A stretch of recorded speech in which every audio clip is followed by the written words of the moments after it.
Seorang warga desa Dimoro, Kecamatan Toroh yang berprofesi sebagai pencari bekicot di Grobogan, Jawa Tengah diduga menjadi korban salah tangkap polisi. Kadif Humas Polri menyebut Aibda IR yang melanggar aturan akan diproses di Div Propam Polri.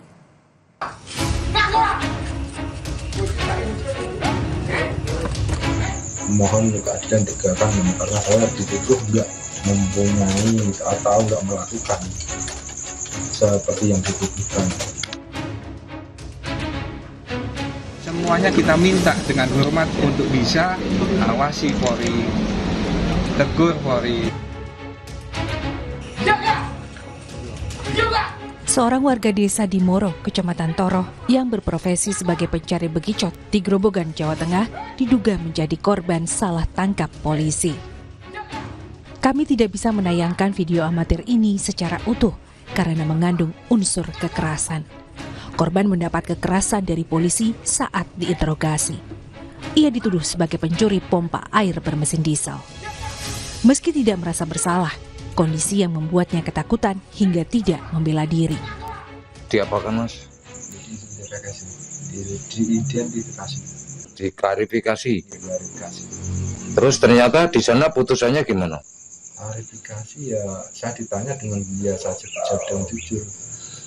Dan terus memanggil ada Pak Lurah datang dan ya saya memohon Pak Lurah ya mohon keadilan tegakkan karena saya dituduh nggak mempunyai atau nggak melakukan seperti yang dituduhkan.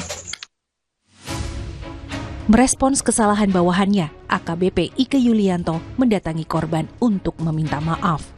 Kapolres Grobogan membenarkan anggotanya ada dalam video viral dugaan salah tangkap yang disertai penganiayaan. Pelaku adalah Aibda IR, anggota Polsek Geyer, Grobogan. Menurut Kapolres, Aibda IR mendapat laporan dari warga terkait orang mencurigakan di area sawah di Desa Suru. Meski dari hasil penyelidikan setelahnya, korban Kusianto tidak terbukti melakukan pencurian.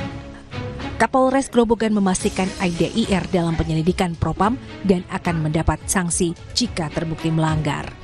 Kemarin IR sudah kita amankan, kita tempatkan di tempat khusus.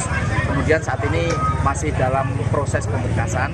Secepatnya akan kita untuk kasus dugaan penganiayaan sendiri, dan ya itu nanti kita lihat nanti hasil pemeriksaannya seperti apa. Tadi malam juga kita sudah bicara dengan saudara Kusianto.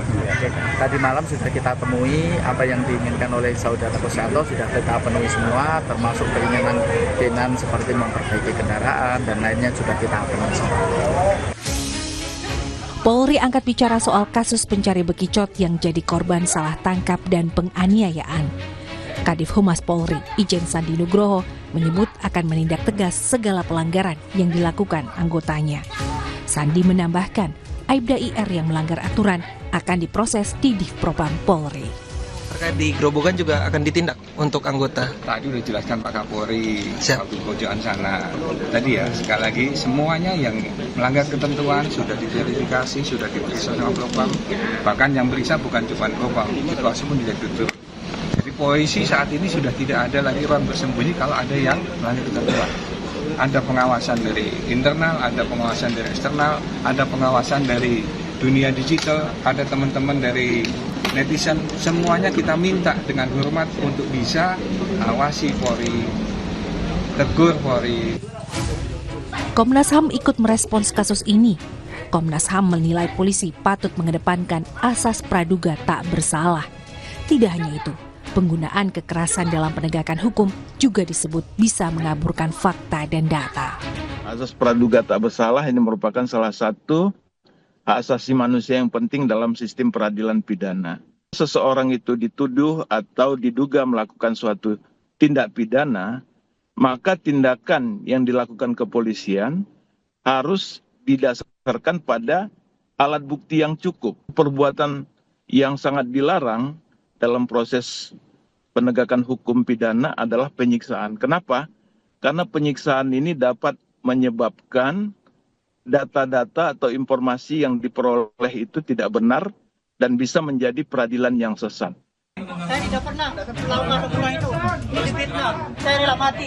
Ini bukan kali pertama polisi tersandung kasus salah tangkap. Sebelumnya, di 2024 lalu, nama Peggy Setiawan jadi sorotan dalam kasus pembunuhan Vina dan Eki di Cirebon, Jawa Barat. Peggy ditangkap dan ditetapkan sebagai tersangka kasus pembunuhan Vina dan Eki yang kemudian digugurkan oleh Hakim Pra-Peradilan yang memutuskan Peggy tidak bersalah. Tim Liputan Kompas TV.